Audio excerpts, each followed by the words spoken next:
Welcome to the show, everyone. Today's guest is Wyatt Graves.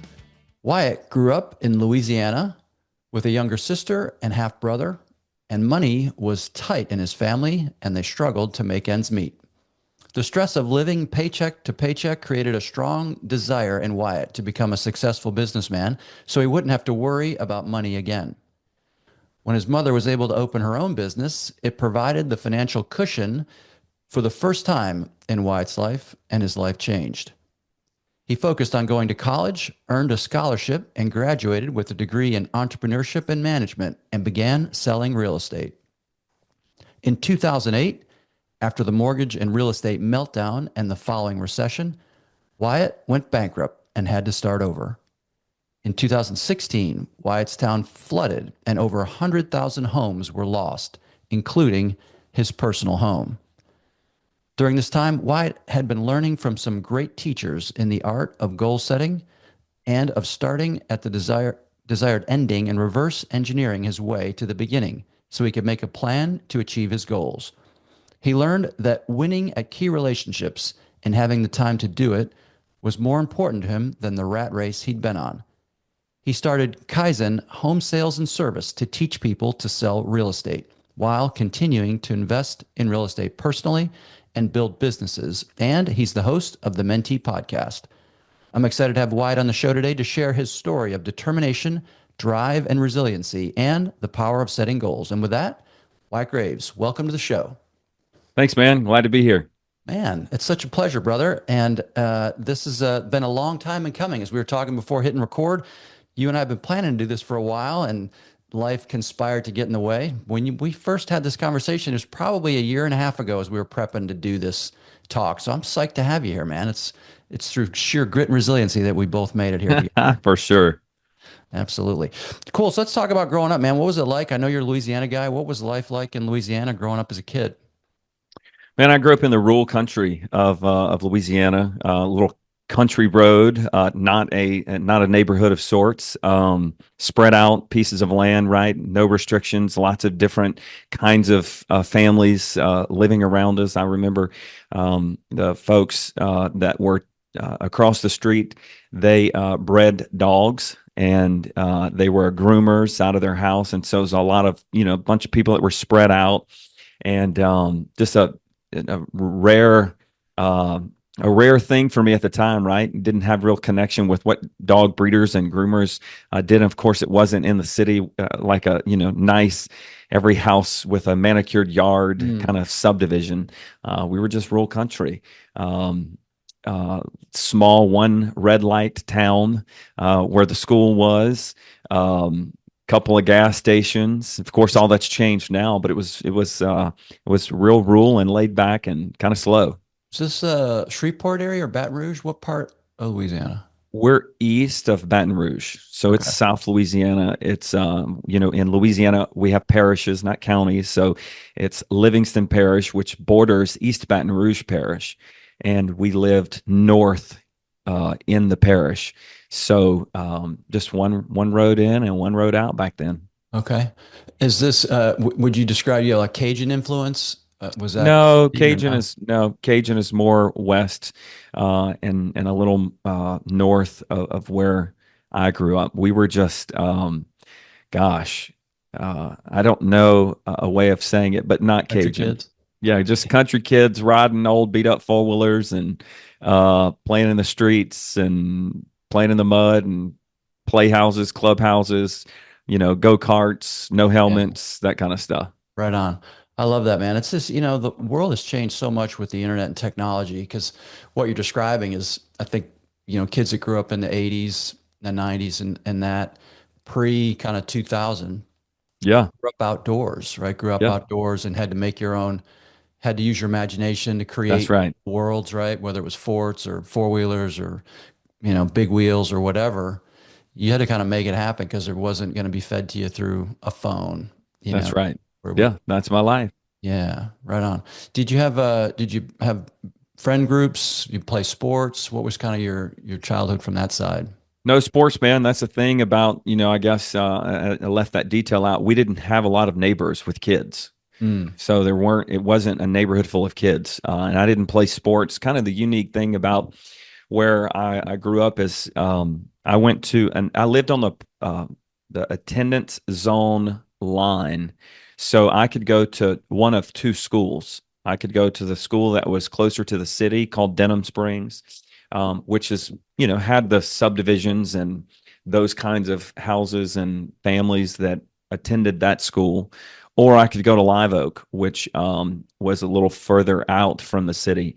I went to elementary school in the city, and then for middle school, I changed to Live Oak.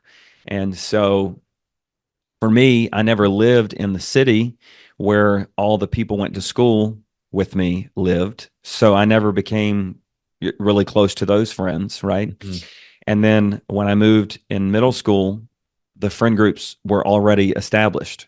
Yeah. And I still didn't live really near a lot of those people. Now, look, I have a best friend and a couple of other good friends that lived in Watson with us. They weren't, extremely close next door. And of course, those friendships developed into middle school and then into high school, but not really elementary.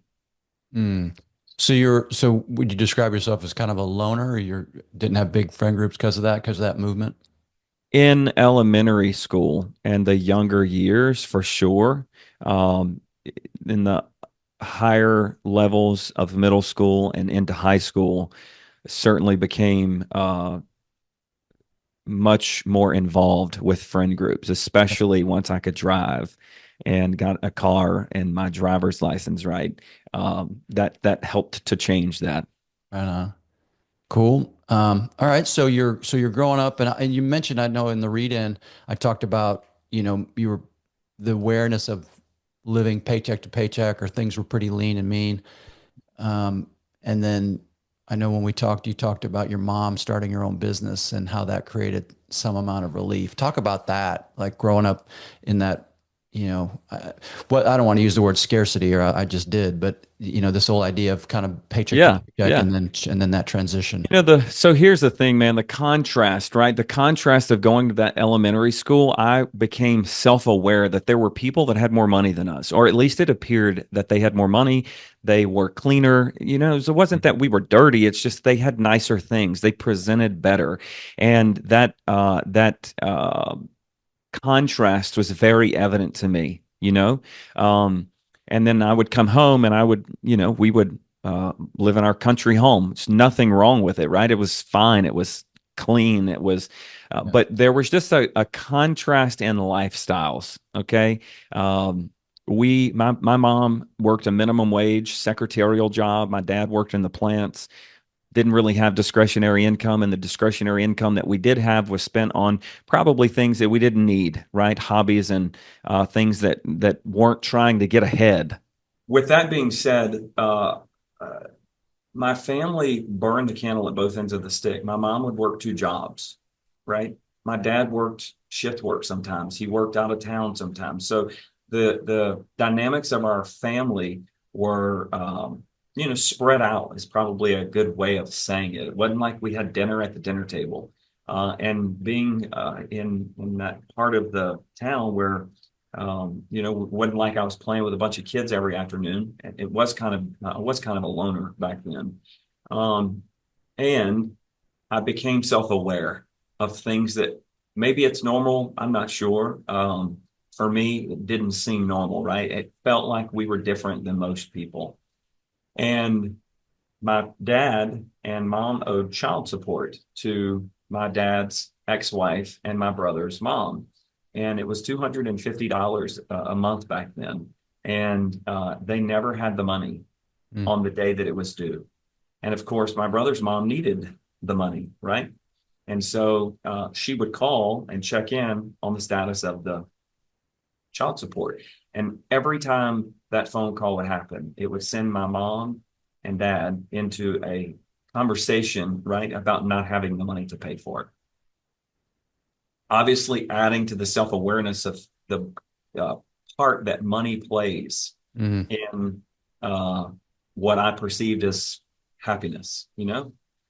And so that was how that all kind of transpired. Now on the backdrop of that, my mom's mom Her name was Dorothy. So she was my grandma Dorothy, and she came from nothing. She was homeless as a in a stage of her life growing up. Literally found a way to manage a trailer park for free rent, and then saved money and sold things and was an entrepreneur at heart and was able to save up enough money to purchase her own trailer. And then once she purchased her own trailer, she saved up money to buy a piece of land. And then she moved the trailer to the piece of land. Right. And I mean, this is coming from somebody that was homeless and had to finance a set of pots to use for cooking over an open fire. Right. They paid 5 cents a week to pay for those pots that they used to cook while they lived out of their car and in a Mm. tent. Well, she became a property owner. So not only did she buy her own trailer, but she ended up buying another piece of land. And then she poured a slab with cash. Then she saved up more money and framed it. Then saved up more money and blacked it in. Right. So little by little, she created a 650 square foot, one bedroom, one bath apartment that she began to rent. Wow. And then she did it for a duplex. And then her sister, which was my great aunt, she never had kids. So she's like, I had two grandmas. Mm. So in the backdrop of my upbringing, my grandmother and her sister were becoming rental folks, right? And saving their money and being smart with their money. Well, mom decided in 1994 that she was going to leave her job and she wanted to open her own business.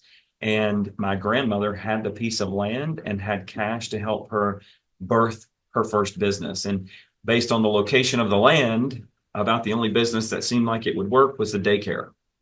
Mm. And so in 1995, my dad built the daycare on my grandmother's land with a lot of cash that my grandmother put up to do it. And so mom went from making, I don't know, 475 an hour, maybe 515 an hour to $10,000 a month. And that Wow. was my freshman year of high school. And obviously, that changed our perspective, right? We could afford Jabot jeans then, uh, and Nike shoes and homecoming outfits and things that, everybody needs in high school, but that we have not historically had enough money to really pay for back then. So that's the shift in my family's story with finances is when mom became self-employed. Man, that's a powerful story, man. The picture when you said my grandmother financed pots and pans to cook over an open fire, right? So it just brings home like she's not cooking on a stove. She's living Yeah, out of her car and she's cooking over a fire, right. but doing what needed to be done to live and provide, right? Or take care of herself and her family. It's amazing, it's a great story of what people are capable of doing when you're put when your back's against it and you just keep going, right? For Um, sure. and she scratched it out. That's awesome. That's an incredible story. And so your mother obviously was growing up in that home and saw her mother doing that. So my grandmother traveled. She was a carny. She traveled with the carnival crew, right? Wow. With her husband at the time, which is my mom's dad. So they lived in a travel trailer. So before my grandmother purchased that single wide trailer in the trailer park, she was able to, and I have this, it's really a beautiful story. I have it framed in my office. She purchased a pull behind travel trailer. It had like one bed in the back, and that's pretty much it. It was just basically a travel trailer that had a bedroom. But she purchased it from a consignment lot. And she didn't have a permanent address. She didn't have credit. She didn't have money, right? She just had her handshake and her credit, like her credibility is what Mm. I'm. So she convinced this guy to sell her the trailer on payments, and he did. And that is where my mom was actually born to. Like she came home to the travel trailer. Um, Grandma Dorothy paid every payment on time. And when she finished that payment, that gentleman that sold her that trailer typed a letter and sent it to her. and addressed it and told her the story that he should have never sold her that trailer because he didn't actually have the paperwork to sell it. Had anybody ever found out that he did what he did, he would have lost his job, right? But something about her resonated with him, and he knew he could trust her. And she did exactly as she said she would do. And he wanted to type that letter to her as a letter of good credit if she ever needed a reference in the future. And Wow. so grandma has since passed away, but I inherited that letter and I had it framed. Well, some of my coworkers had it framed for me as a gift, and it hangs in my office just as a testament to her character and the legacy, right? I am part of her legacy, and I see that in myself, taking her hard work and her perseverance Mm. and multiplying it, right, for generations to come.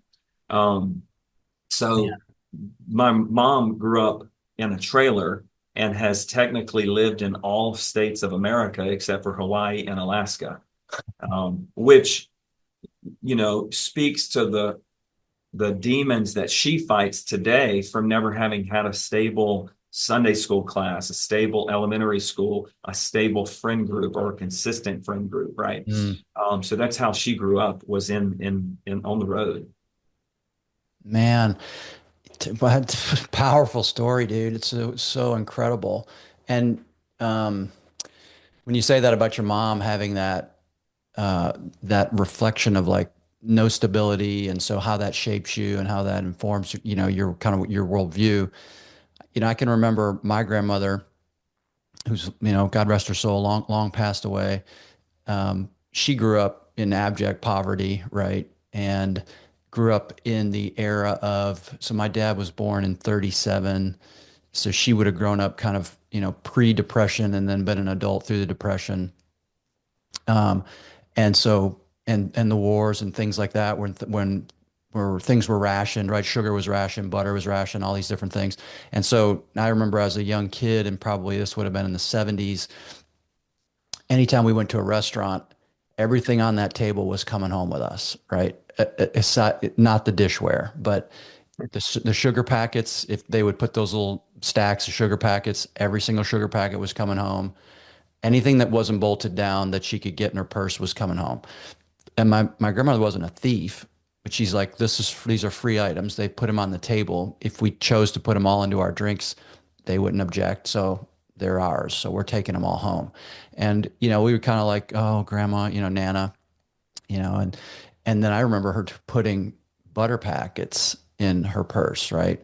Now sometimes you get those little tinfoil wrapped ones, but Mm-hmm. other Yeah, restaurants would put them on a little piece of paper, right? So you'd have a yeah. butter pat sitting on top of a piece of paper.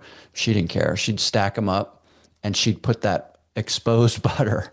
The top one would be exposed. She either kept it, I don't know what happened with the top one, but everything else was kind of stacked up one on top of the other. And I remember going, Nana, you can't do that.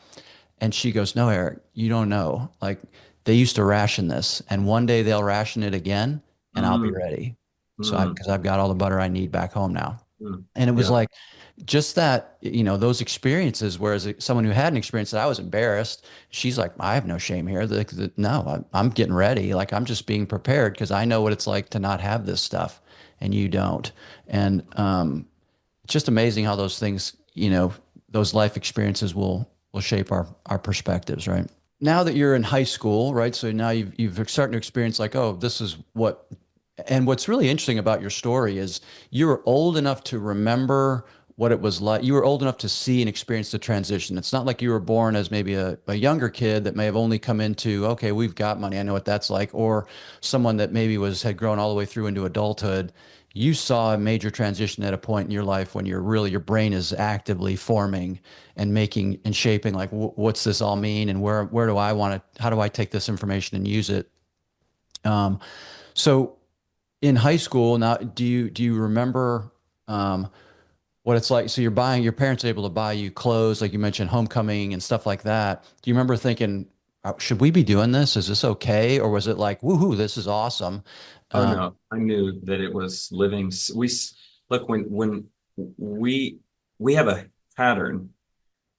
We had a pattern in my family of living beyond our means, even mm, when we didn't have the discretionary income, the money that we did have. right, was spent on things that we probably should not have spent it on, and so the more money we had, the more those unnecessary purchases existed or Amen. were purchased, and I carried that into my world as an adult.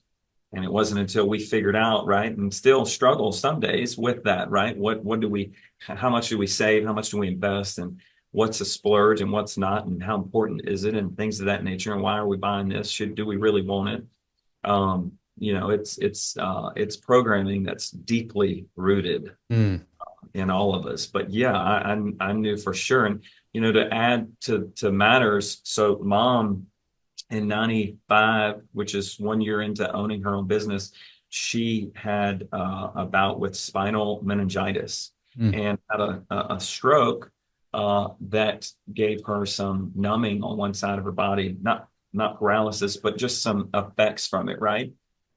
And, people that grew up in the 70s, especially where my family grew up, they were hippies. And so, they were living big. And so to create a value that says we're not going to do drugs was not something that ever got established in my parents. So they weren't heavy drug users, but they would occasionally smoke marijuana.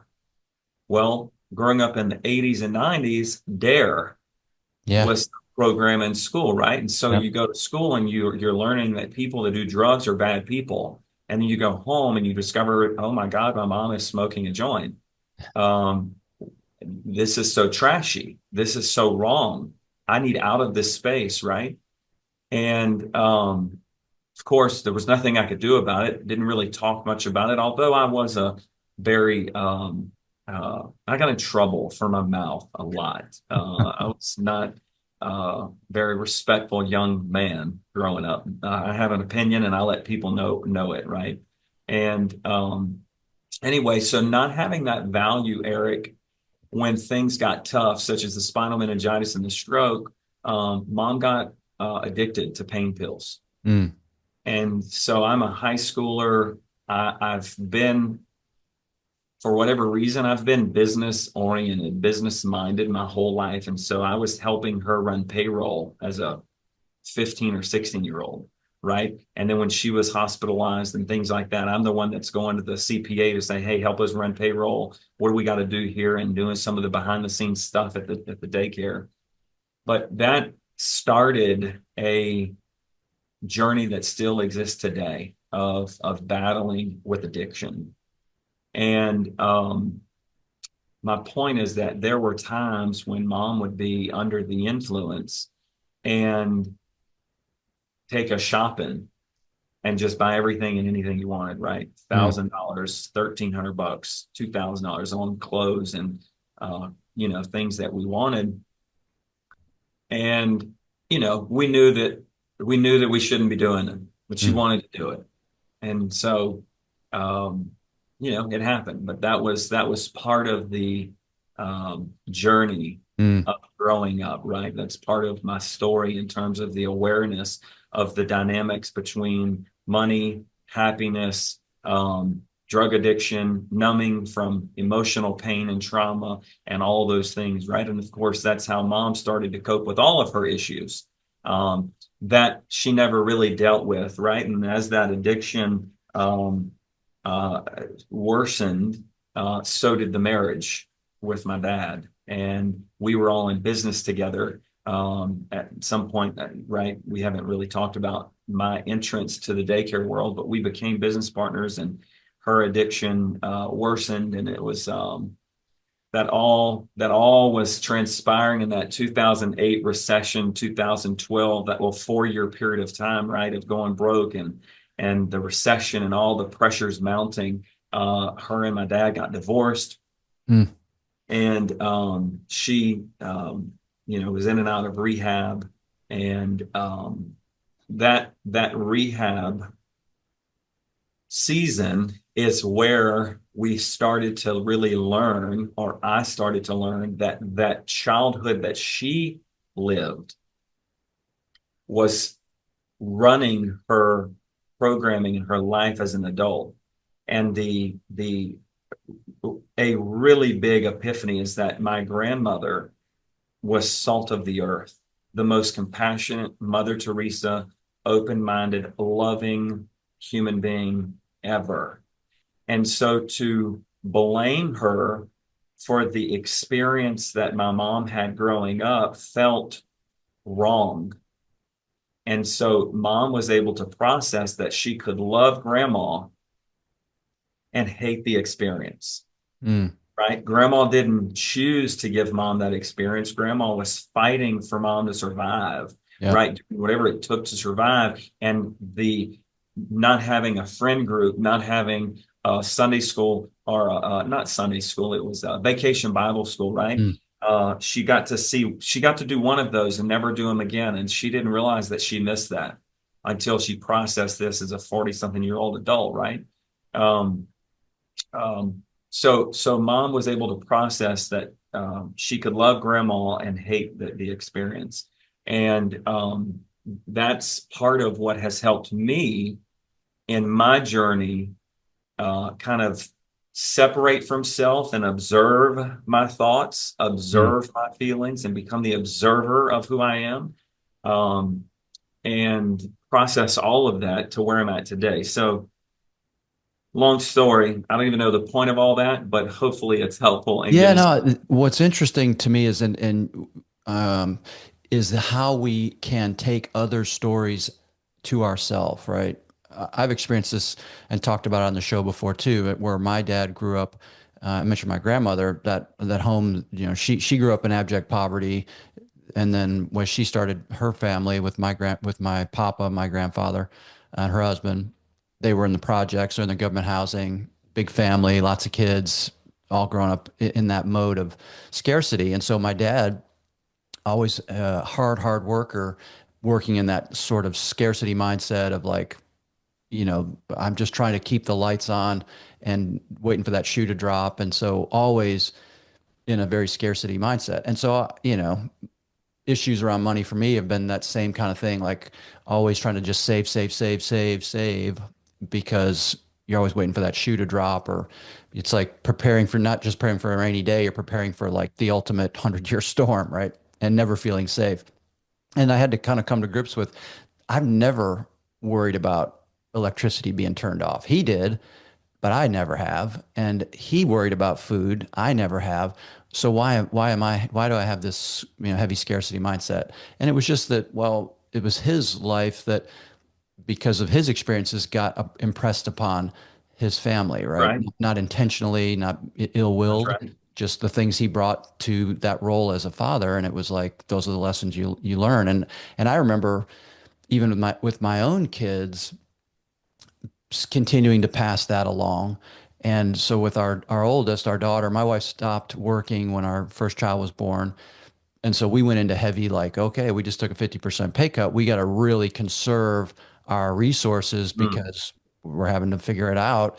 Now we have a baby, we have half the money.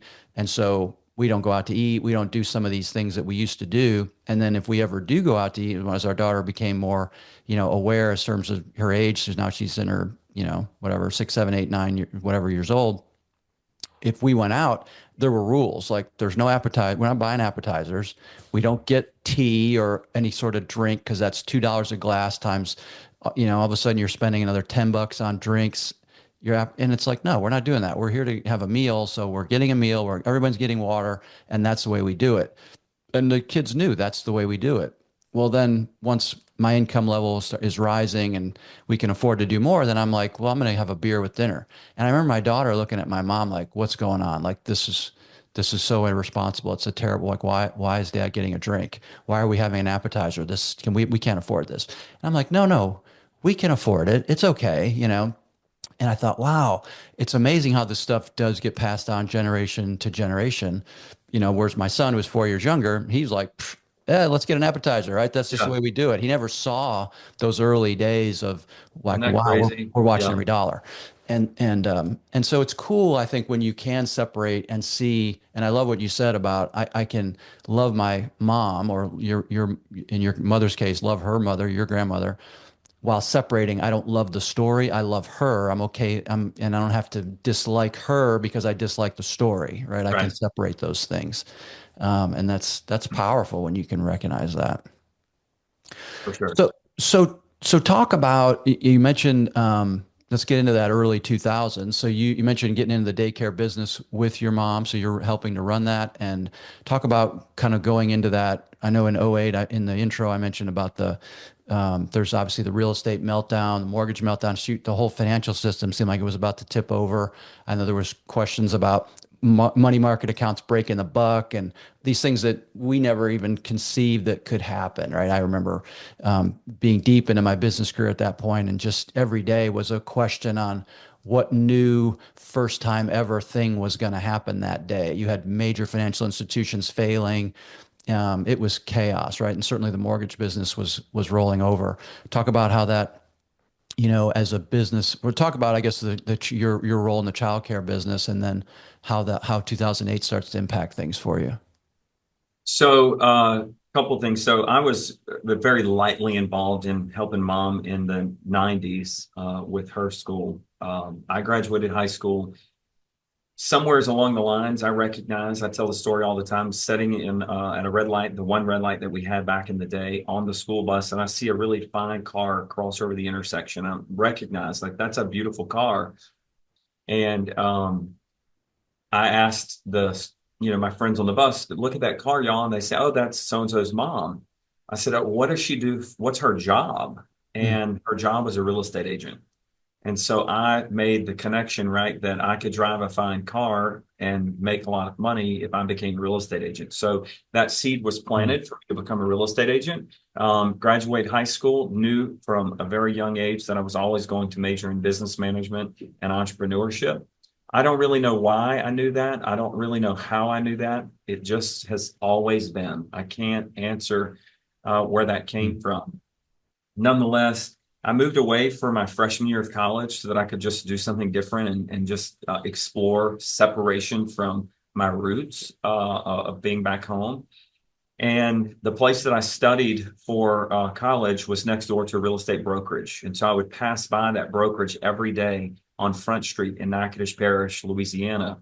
And this is before Zillow, Realtor.com, and all the internet, right? So they had all the pictures of the houses posted Hmm. on the window of the storefront. And so I would look at the properties and look at the prices and this, that, and the other. And I was just, mesmerized by it. So I decided, you know what? I'm going to move home. I'm going to transfer to LSU, and I'm going to get my real estate license so that I can start making real money while I'm in college. Like, I appreciate the Hmm. lifestyle of being in college, but I need to go make money. I'm ready to work, Yeah. right? I'm not going to prolong this. So I moved home, got my real estate license, and shortly thereafter discovered a daycare for sale by being in the real estate world. And so I made the phone calls, 19, 20 years old at the time, made some phone calls, went and looked at it. My aunt, my grandmother's sister, right? Hmm. They have always supported my entrepreneurial endeavors, right? They've always been encouraging to it. They've always, now they weren't huge moguls, right? They just had a few rentals, Yeah. right? They just believed in the power of buying land. They always buy land. They're not making more of it. You should buy as much as you Yeah. can, right?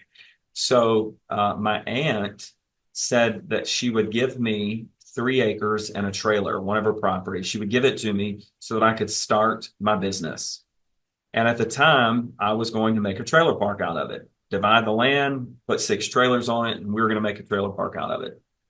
Which is, you have to understand how odd this was. I mean, I was 19 years old, really didn't have a really close relationship with my dad. Obviously, mom's running the daycare, so I'm doing this on my own, right? Hmm. Like, I'm just trailblazing. This is really fascinating to just look back and consider how unusual it was, although it felt so normal to me.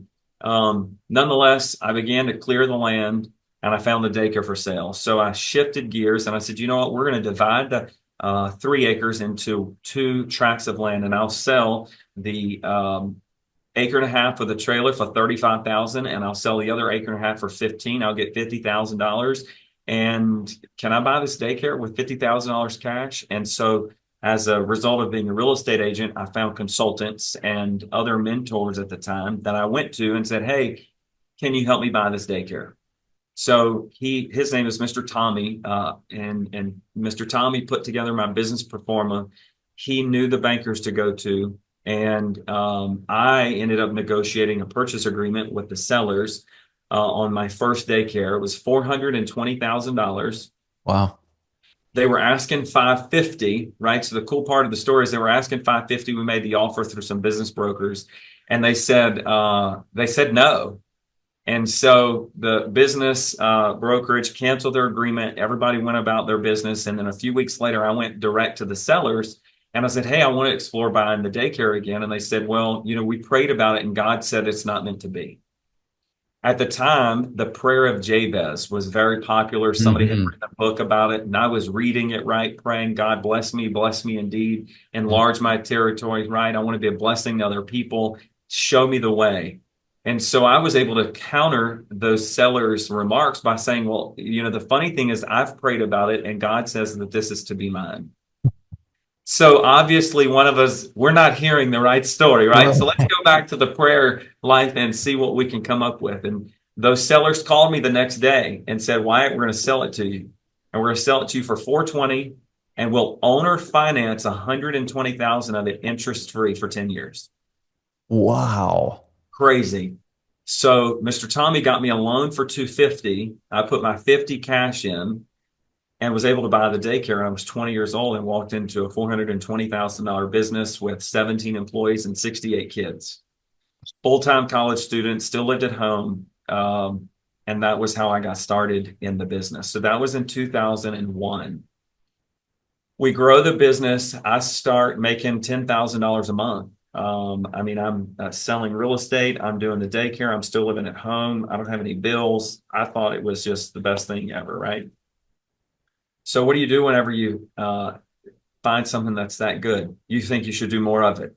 Yes. And so we built a new daycare, and that's where my partnership officially began with my parents. So we built a new daycare. Again, I didn't have mentors. We didn't have coaches. I didn't know, right? We were just very head in the sand. This is what I know to do, so let's go do it. And what do you know about running a daycare? Well, I guess you got to observe your mom run a daycare, so you knew a bit about the business. Well, that's a great question that I can, for the topic of our conversation today. It was a very critical juncture in my heart life, in my emotional intelligence life. So I was business minded, right? I've always had this knack for business. So when I bought the daycare, I asked myself the question, how do I become the best in the business? What are the qualities of a great childcare experience? And so I leaned into the elementary school teachers who were customers of my daycare. So I reached out to them, right? And one in particular that's had a massive impression on my world. Her name is Tiffany. And Tiffany was a kindergarten teacher at the elementary school that the kids from my daycare would graduate to, right? They'd come to me from birth to 5, and they'd go to kindergarten at her school. And so I went and toured a kindergarten classroom. She brought me to her school. I met all the elementary teachers. I'm a 20-year-old guy that lives with his parents that have just bought a daycare, right? It couldn't get any more weird than that. But these ladies took me in and they started teaching me, right? And so they introduced me to some other childcare consultants, and that put me on a path to learning early childhood education and specifically early childhood development and how kids are programmed and the psychological part of and the emotional intelligence part and development of young kids, right? The social and the emotional development of kids is the foundation from which healthy citizens are created, right? And I really took to that. And obviously, from my background, I could start to see why I was the way I was. Mm. because of the way kids grow and develop. I was also a youth leader in my church as a high schooler and into college, and so I had theology that was being taught in the church, and now I'm in psychology, and I can start to see the overlap of psychology and theology, and that put me on. That really set my personal growth and development desire on fire, right? Because I wanted to be a great childcare provider for Mm. these kids. And so I knew that I held so much influence and so much power in the palm of my hands with the way we conducted our business in the childcare business, right? The way my teachers would talk to those kids, and the way that their schedules were, and the way they would play, and the way we would love them and nurture them with the tones of voices and the words we used in our body language and all the ways that people are Mm. programmed, right? I started to learn that. So Wow. that is how I knew how to run a daycare. I started getting consultants to teach me. So that answers that question. That's incredible, man. I have to think, and you obviously know this business, this industry. That's unique. I would think that's unique.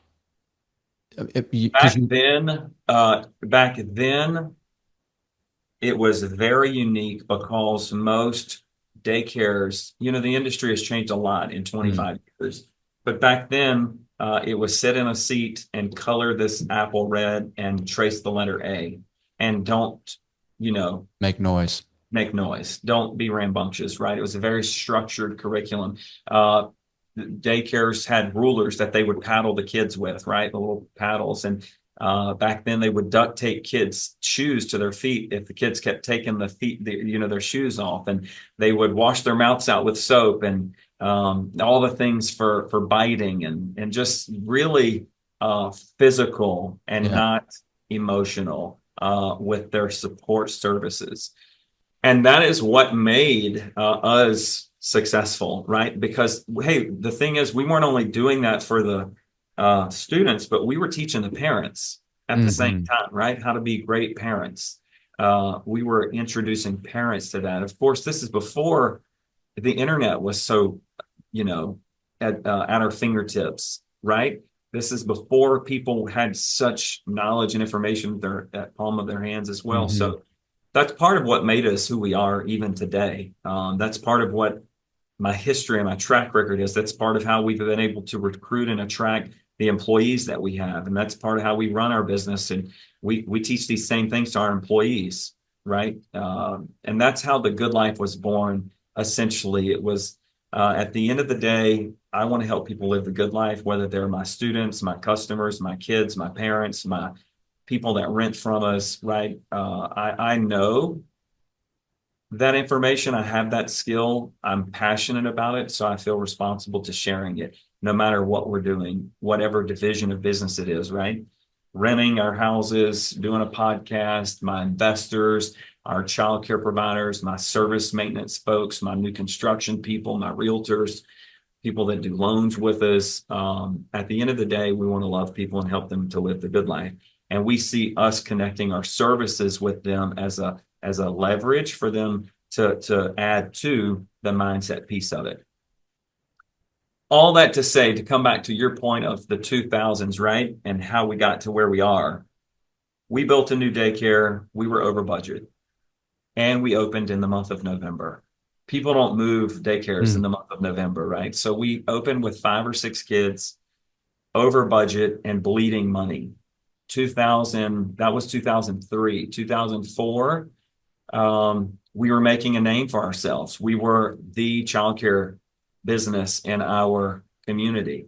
And so there was another daycare that had just been built. It was $1 million facility. It had an investor that built the building, leased to the business owner. The business owner was being shut down for some abusive behavior there. It Mm. was a brand new 1 year old, gorgeous facility. I was a real estate agent, but also in the daycare business. So the building owner of that property knew me, Mm. reached out to me, said, "Hey, why don't you come take over? I'll give you the business."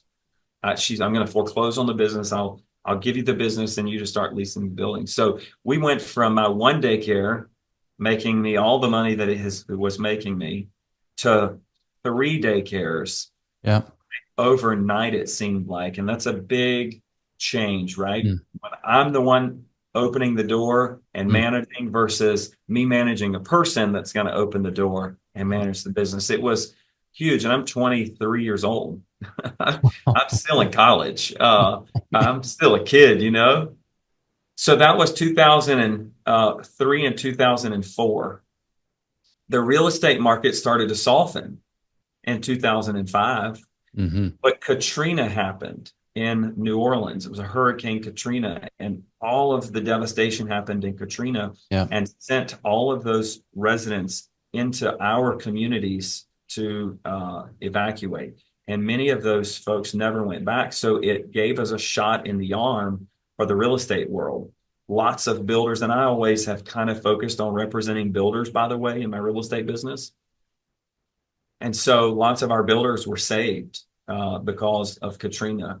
And it gave us a crutch, right? It propped us up for Mm. that robust growth in '06 and '07, Just all which this was increase in allowing us population, all these people are there all of that. and That's they all right. need Plus, services. we had stated income loans, right? That's what Mm. led to the mortgage meltdown in '08. So everybody could qualify for a loan. Appreciation was happening. People were upgrading their houses. So I was using real estate sales to finance the startup of all these daycares. Mm. And then the recession hit. And so the real estate dried up and I lost all of my cash flow that I was using to On the business. finance the daycare. And not only did that happen, but in the recession, people lost their jobs. So they didn't need daycare. And Mm. then I was left holding all this debt and startup business expenses, right? And so we tried to sustain it as long as we could. And in the midst of that is when mom's addiction flared up, got Mm. out of control, the divorce happened, separation and partnership happened, financial meltdown. I'm married with a kid. It was just so all the things, right? And so that Wow. little 4 year window was hard, and we persevered, right? Man. We came through it, and that would have brought us to the 2012-13 era. Man, it's incredible. So with all that debt and the businesses are not functioning anymore, do you start to close daycares? Do you lose them entirely? What happens? Where's the bottoming out? Where do you feel This like is the where bottoming out happens? this is where from a business standpoint, I could offer insight to other folks about bankruptcy. I probably should not have filed bankruptcy. Mm. Um, I was it seemed like it was just a massive load of debt back then, and today it's pennies. Hmm. Um, it's just pennies, and really, what I could not handle is how many people called me every day looking for money. Mm. I couldn't focus on making money because so many people were bothering me about paying them money, right? So dollar productive activities is what I should have been focusing on, and I could have paid everybody. But I was so worried from the unknown of what the consequences would be if I kept kicking the can down the curb. Um, so when I filed bankruptcy, look, the way that it ended up happening, and I would have to go back and really sit and visit to figure out how I managed to do what we did, Mm. but I didn't lose anything. I kept all of them. I sold some off. Um, I sold some off and repositioned some things and have really almost to this day, I haven't went back and looked at the list of people that were included in the bankruptcy because it wasn't that many. But Hmm. for the most part, we've paid all those people back even after the bankruptcy. Wow. Uh, Hmm. there's probably a few outstanding debts that I could go revisit and transparently in the back of my mind, I want to do that. And need to Hmm. do that, need to take time to prioritize that.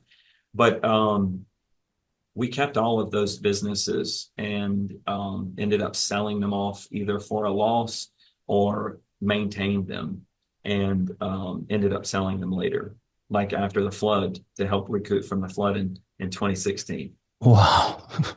All right. So let's go to that. So this is, so you kind of come through that '08, the mortgage meltdown, all the things, the bankruptcy, your 2012, 13, 14 in there. And so you're building back. Are you still focused? Your business primarily is real estate business is growing again because then the market recovered, not Yep. not super quickly, but after a few years it started to come back and then it went on just a tear. Yep. And so you start to experience that. Talk a bit about that as you lead into the 16 flood and We that claw our impact. way out of it day by day, week by week. We claw our way out of it. 2016 was going to be my record year in real estate sales. Still living beyond our means, even after the meltdown, right? Just in certain things, you thought things were good deals. And so we bought things like, for instance, our house. We thought it was a great deal. It was Mm, very discounted, but it still was probably more than we needed, mm. right? And so I attended a meetup in Austin, Texas, with a bunch of real estate agents, and it was specifically around people that started from nothing and became multimillionaires, and they were sharing their journey of how that happened. And so I got an opportunity to sit in that room, and the common theme among those guys is that as their income increased, their lifestyle did not. Mm. And I thought, well, we have to sell our house. We need to minimize everything that we're doing. Let's get out of debt and start doing things differently. And I lined up the painter to come paint our house. I texted my wife, hey, let's sell our house. When I get back, this is what we're going to do. And we ended up leaving that mastermind because of the 2016 flood. And so I never got to sell the house or repaint it to get out of debt because I came home uh, to deal with the great flood of 2016, where our home took 3 feet of water. So did all of the real estate sales that were pending that were going to make me have the biggest month ever and on pace to have the biggest year in sales. So we went from riding the wave, right, to the wave Getting coming and crushed by the washing and wave. crushing us and being crushed by it. That's right. Um, None of our properties had flood insurance. So we're not supposed to flood in What those was the areas. flood? Was this just rain flood or was it It a, rained for 23 days straight. wow, Yeah. Filled up all the rivers and canals, and our drainage just couldn't handle it. Yeah. man, So that was that was just more of the same, man. It was man. more of the same. I was prepared for it. I was wired to handle that. So anyway, we got to work. We went to work. I did take a job for 10 months, November of 2016 to July 2017. I started planting dental assisting schools across the Southeast for my neighbor who's a dentist, and started that business. I loved every bit of that. And it was in that season of life where we're rebuilding all the things. I'm married, got 2 kids, just grinding, right? So you're working, you're an employee at that point I'm an working. employee Yeah. and still taking care of my real estate stuff, right? And running the daycares. And running the daycares. Yeah. Yeah. Wow. Um, um, so I met Jeff Woods, and he had the Menti podcast and mastermind community. And he had just gotten hired by Gary Keller and Jay Papasan to be the vice president of the One Thing, which is a productivity business, productivity company. Jeff invited me so I started listening to the Menti podcast, which was really the first podcast I ever started listening to, my introduction to podcast. So started listening to that podcast, the One Thing podcast, and then the One Thing had their first ever goal setting retreat. And they advertised, come learn the habits of successful billionaires and do what they do. And I thought, well, what do I have to lose, right? I'm like drowning here. My whole candle's on fire. I need to figure out how to do something different. So I went to that conference, to the goal setting retreat, and subscribed to everything around the One Thing. I still think it's a fantastic productivity community with deliverable results that work.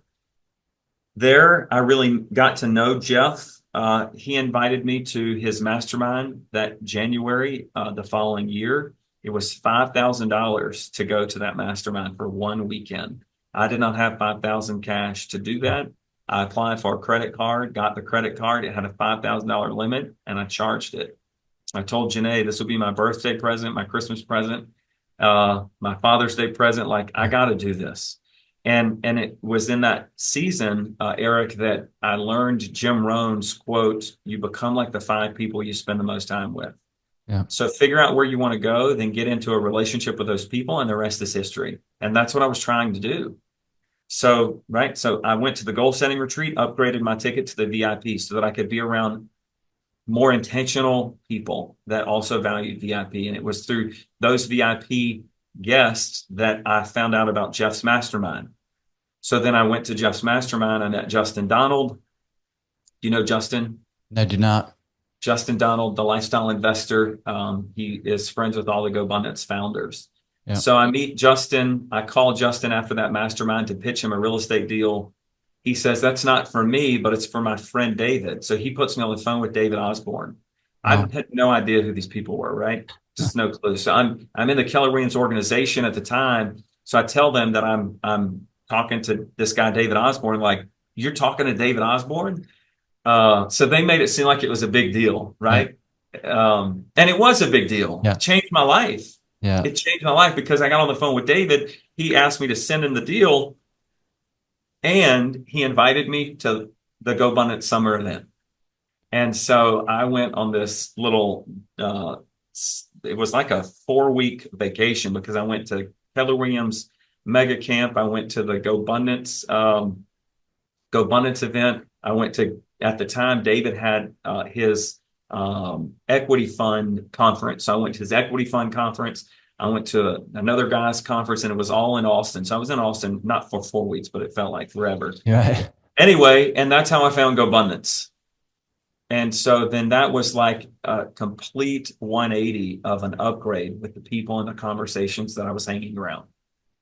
And so submerged myself inside of GoBundance, the conversations there around being a real estate investor and how to scale real estate investments, this, that, and the other. And I, resigned from that job, went back out on my own, started Kaizen Home Sales as a way to house all of my real estate desires, but also to teach and to coach and to mentor.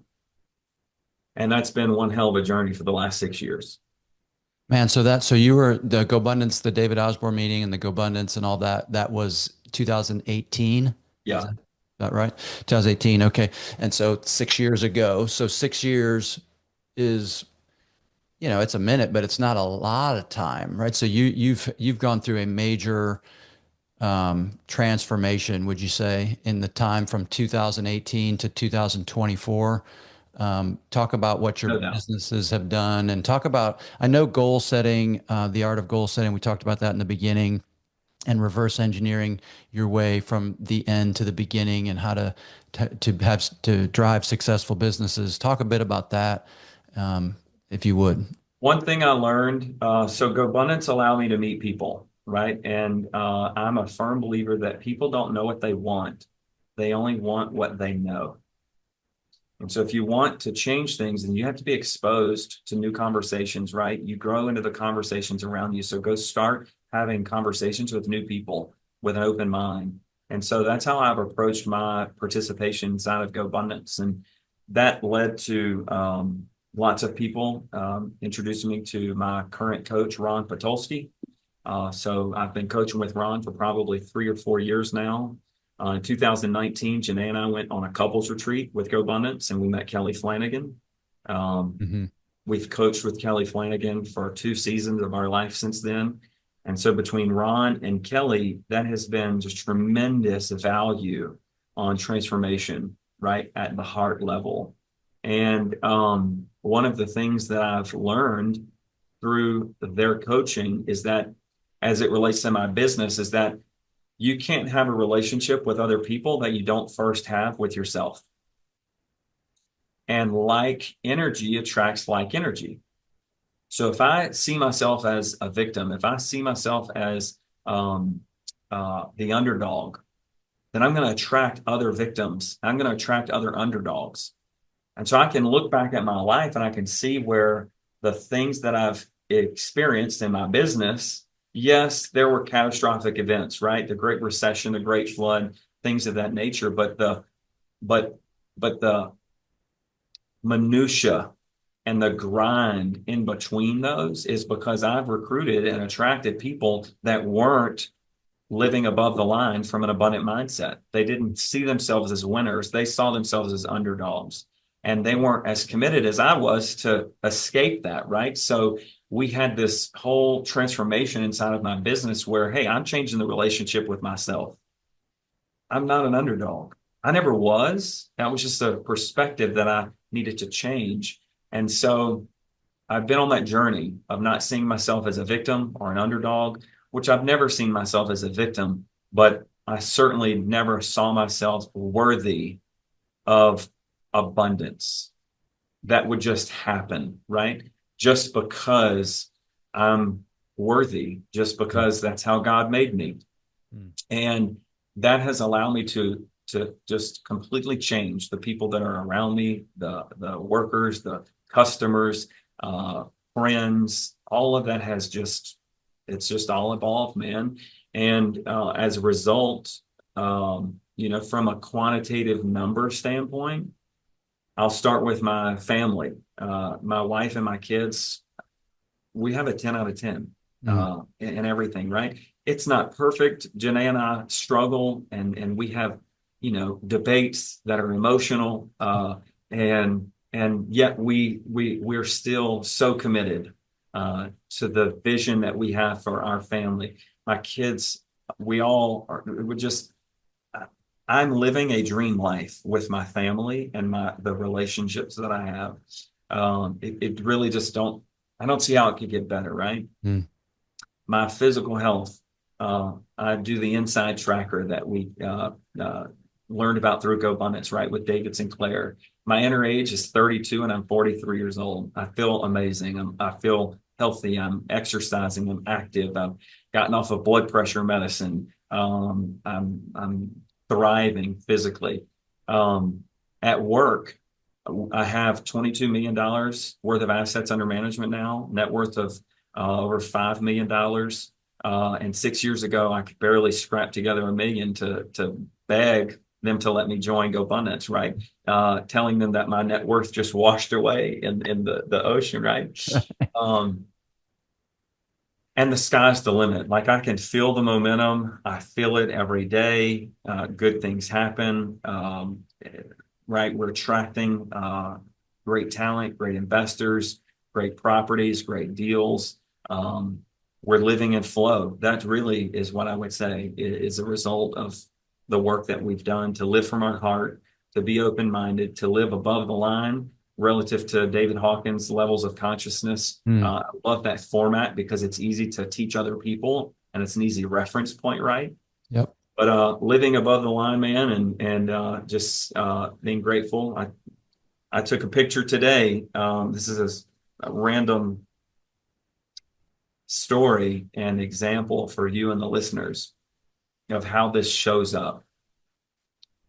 This morning I was getting dressed and I'm looking out of my bathroom window and I see, now we finally have a cool front in South Louisiana, by the way. It's been hot and humid and rainy, right, for a couple of weeks.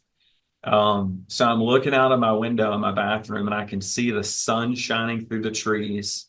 I can see the steam coming off the water of my pool. And I can see the dew glistening with the sun on every blade of grass. My grass is green, it's manicured, and it's, I live on 4.5 acres, so I've got a great backyard. Everything is just, if it could be perfect, it's perfect, right? And the sense that came from that is how grateful I am for the people that cut my grass. And that I need to capture this picture. And I'm going to send this to my yard guys because I want them to know that they do more than cut grass. The feeling that I have this morning from that view, because of the work they did, is going to manifest itself in the energy in which I show up for this call with you and every interaction that comes after this because of the way they have cut my grass, Mm. right?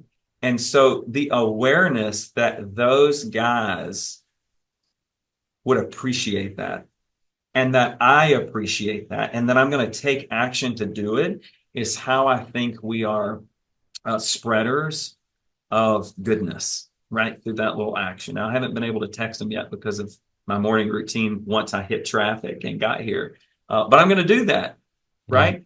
That's an example of living above the line and being grateful and living from gratitude in all the little things. Man, I love that, dude. I love your heart there. And I just, it's that gratitude that I I love to talk about, and I love seeing it in other people that recognize and will pay show respect and honor to to the people that we bump into every day that we tend to ignore or walk past. The lady at the convenience store that we get gas at, and we tend to ignore. Why is she rude today? We're not thinking she's rude because she's having trouble with her family or she can't feed her kid, whatever. We just tend to assume, oh, she's rude, so I'm just going to be rude back to her, right? And as opposed to taking that moment to show her some love that might change her day and send that ripple effect out. And you taking the time to do what probably your landscaping guys probably don't hear a lot, which is, man, not only did you cut my grass and do it well, but you improved my day, which improved other people's lives, and you started it, right? So that's so impactful and awesome. I want to ask you a couple questions about kind of what you're excited about going forward, but I want to ask about a bit about, because you brought it up a few times, your faith. You mentioned the prayer of Jabez. You mentioned Vacation Bible School and some of that. Do you have any when I think about the lows that you've been through, Wyatt, and the hard times, and and the idea of going through a hard time after you've had some good times. So it's one thing to go, man, I had that hard season and now I'm past it and I'm living the high life and I'm riding the wave like you talked about, and then the wave rolls over you and crushes you.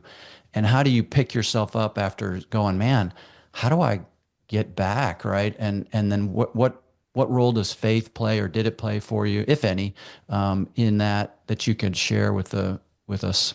Anything there? Um, my initial response is not much. However, um, that's a big question. Mm. That takes some time to think in the process. I walked the aisle just to share my faith journey. I walked the aisle in a Baptist church and committed my life to God and called upon Jesus Christ to save my soul when I was in fifth grade at a Wednesday night church service. Um, then I became a church youth leader. And then I got out of high school and I did not like the Baptist church because of the committees and the rules and the rigmarole that you had to go through. So I started to attend non-denominational churches. And I appreciate the prosperity gospel. I mean, I do appreciate that. And I am on the DISC behavior profile on a high C and a high D. Mm. Those are my two high numbers. So I appreciate being direct and impulsive, but I also appreciate perfection and following the rule. So it's kind of obviously it's Yeah, you're Catholic in the crazy. making right there, bro. It is, right? So I stepped away from the faith because of the non-denominational world. Everybody said different things, and what they said they didn't follow, right? And it was just too many. I wanted to follow the rules. I Mm. needed some easy. I needed easy, and I couldn't get that right. Well, what does it mean to be a good Christian? Well, they had me thinking I needed to be a monk, Mm. right? They had me thinking if one drink is bad, I mean, if getting drunk is bad, then one drink is bad, right? And then what if I drink a beer and it makes somebody else stumble? Oh my God, I shouldn't drink a beer, right? What? Right? So I just said I got to step away. Then I had kids, and I'm in the early childhood education world, and I know that kids feel loved when they're in a structured environment. Well, there is no better structured environment than a Catholic elementary school. Amen, brother. So I said, they got to go to Catholic school. And then in my naiveness, I thought Catholicism is dying, right? They'll never learn Catholicism just by going to the Catholic school. So my oldest son, my firstborn, we put him into Catholic school, and he comes home in pre-K 4 reciting the Our Father and the Hail Mary. I'm like, oh my God, I did not know this was going to happen. I got to go study Catholicism so that I can figure out what they're teaching you that's wrong, so that I can fix it at home. So I started studying Catholicism and joined RCIA, which is the program that an adult would go through if you wanted to become a Catholic. And I didn't join it to become a Catholic. I joined it so that I could learn what they're teaching. Yeah.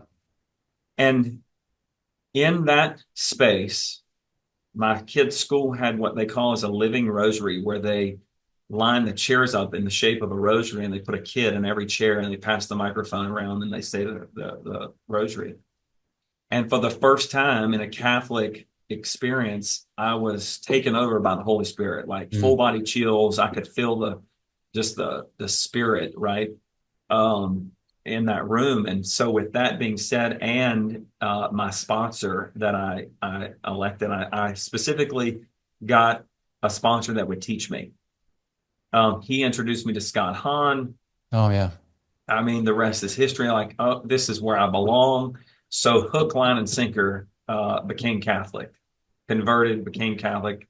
My kids are baptized Catholic, all the things, right? And then here comes the last couple of years of my world.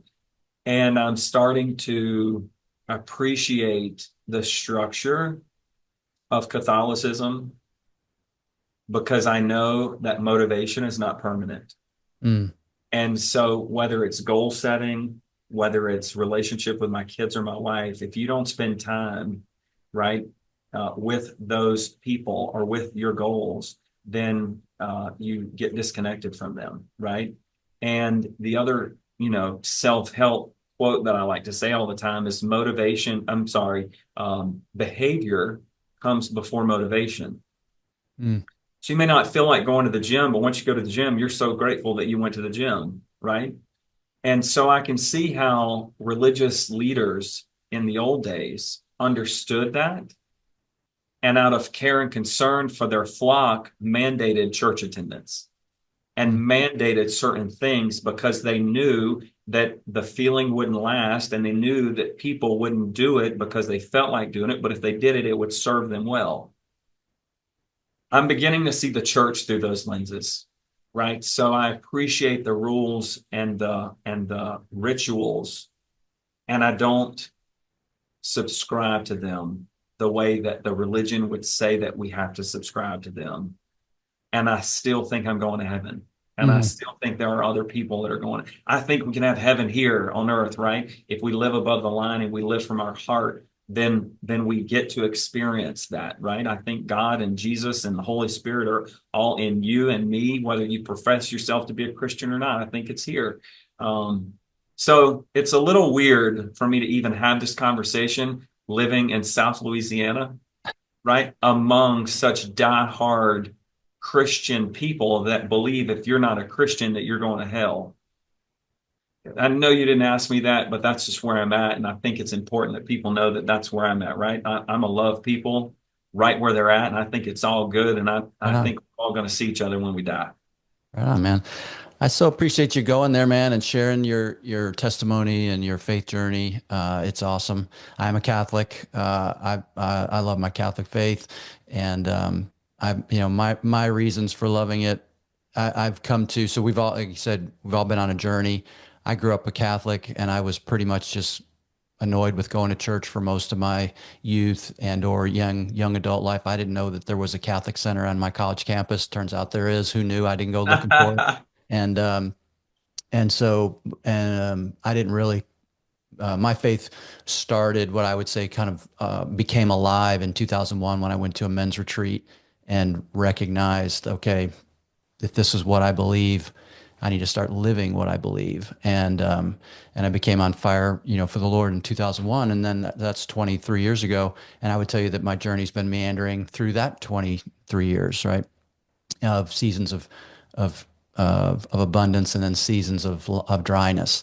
And, but what I come back to is my belief is that Jesus Christ established the Catholic Church. Like I believe I'm a Catholic, not because I think it's the coolest or the best or the right. I think it's the one that Christ established. And so if he established it, then that's the one that will last forever. And that's the one that, I want to be a part of. And so, yeah, so that's kind of my Catholic thing. I love it. I love Jesus Christ, and I'm working on living that faith forward and professing it, because I believe we are called to do that. And I haven't done much of that in my adult life, in pushing, just putting my faith out there and letting people hear that and do with it what they will, and see where God touches them through that. So I appreciate you sharing yours, and especially when you didn't know that maybe that question was coming, and being so honest with that. And I love you for it, man. It's awesome. Um, what are you excited about, man? What's on the horizon for you that you're excited about as you look forward into 2025 and the years to come? I think the best is still to come. I'm excited about clarity. I had a friend that asked me 2 years ago. He said, "Wyatt, I don't know what to call you for anymore. Do I call you because I need a real estate agent, or do I call you because I need a coach, or do I call you because I need an investment, or do I call you because I want to be on your podcast?" And it's kind of threw me for a loop. Well, this ain't good. Yep. People don't know what I'm doing. I need to figure this out, right? And 2 years ago, I had a mastermind. I just have a really deep passion for teaching and helping other people live the good life and to establish and experience breakthroughs, right? So 2 years ago, I had a mastermind where 12 people came for the weekend, and it was awesome. I got the biggest high from seeing them have so many breakthroughs. And right after we finished, they said, "When are you doing it again? We want to come back." Well, I have a high need to perform, right, when I'm called upon. And it was a $6,000 event for these people. And so, like, I had all the pressure to make sure that these people got I didn't want them to come and say that was a waste of money. Mm-hmm. And so when they asked me to come back, I'm like, I'm not prepared to give people that I just gave this experience. I'm not prepared. I'm not worthy to take another $6,000 of your money, right? I don't know what we would do. And so it started making me think, what am I going to do, right? Am I going to have phase one breakthrough masterminds all the time, or what? And how does that relate to my childcare business, my real estate business? Why am I even doing this?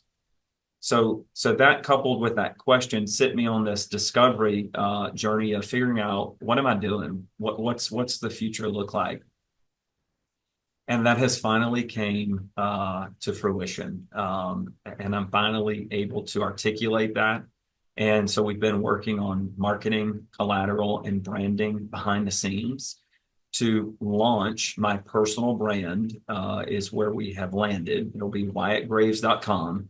And that's what we're going to push. We're going to push WyattGraves.com. If you want to know who I am, what I do, go there. And everything will be branded WyattGraves.com or an affiliate of WyattGraves.com, because it's the cleanest way to describe who I am and what we're doing. Because it is complex. I have a lot of irons in the fire, right? We go from childcare to podcast to mastermind to real estate to property management to mortgage brokerage, right? Yeah. To want to do roofing and HVAC. So how do you explain the interconnectivity of all of those things? You can't. So I just need to show you on a map. So go to WyattGraves.com and you'll figure that out. So we're going to launch that in January. So behind the scenes, we're working on all of that collateral and that branding so that we can come out and as such, the other part that I'm excited about is the clarity around the space that I need to occupy inside of my ecosystem, right? What is my job?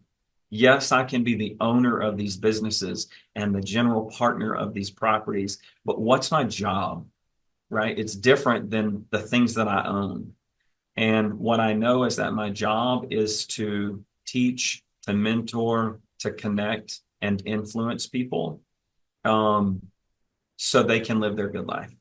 If that means that they're going to do business with one of my companies, then great. If it means they're going to do business with you, then great.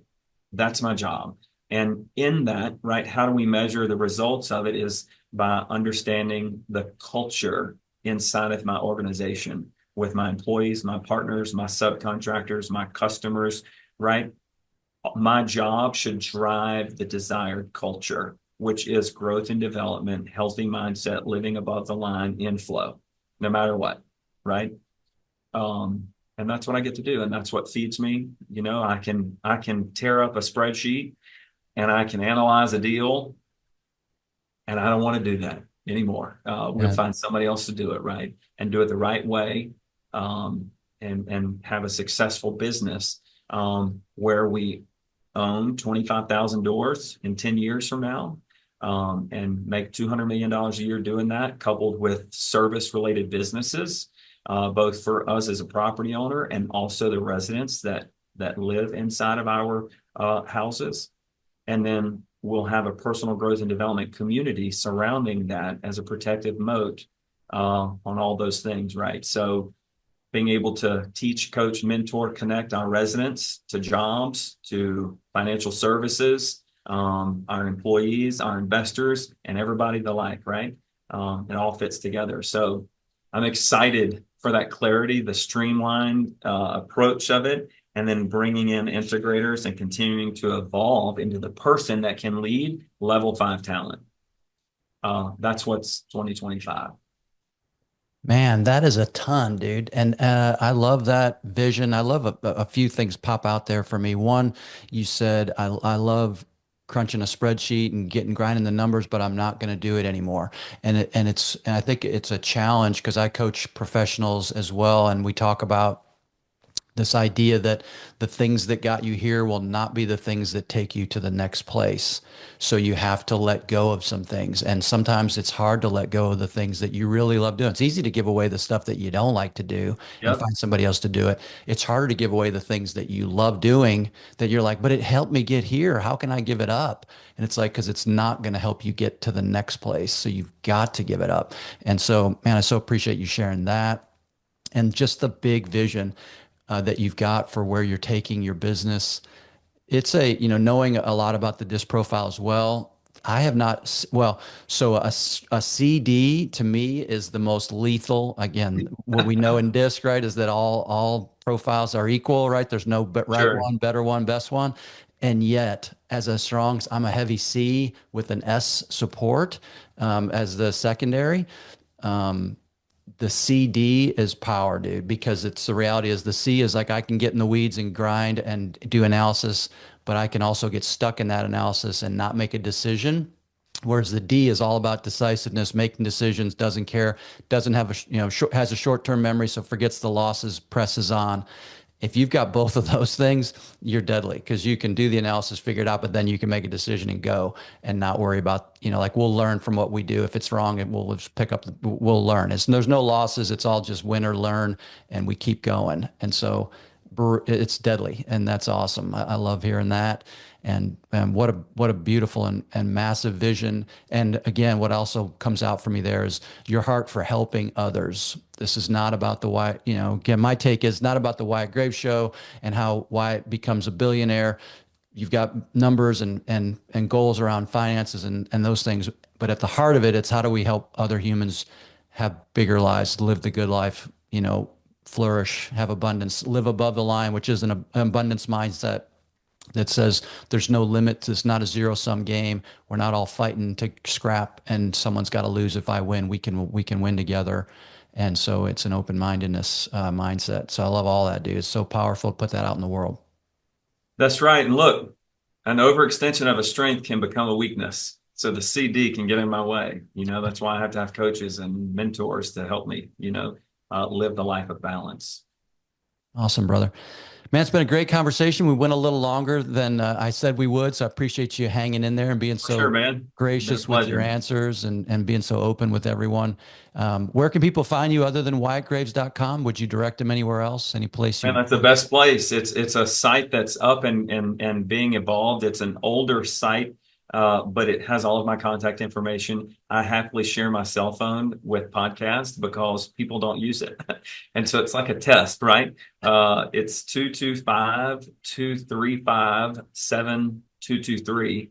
Shoot me a text if you want to talk, connect, have a need, or if I can serve in any way. And we'll be sure to respond personally and take care of anything that we can, man. Man, over 100 episodes. No one's ever given out their cell phone number before, so you're first on that one, Wyatt.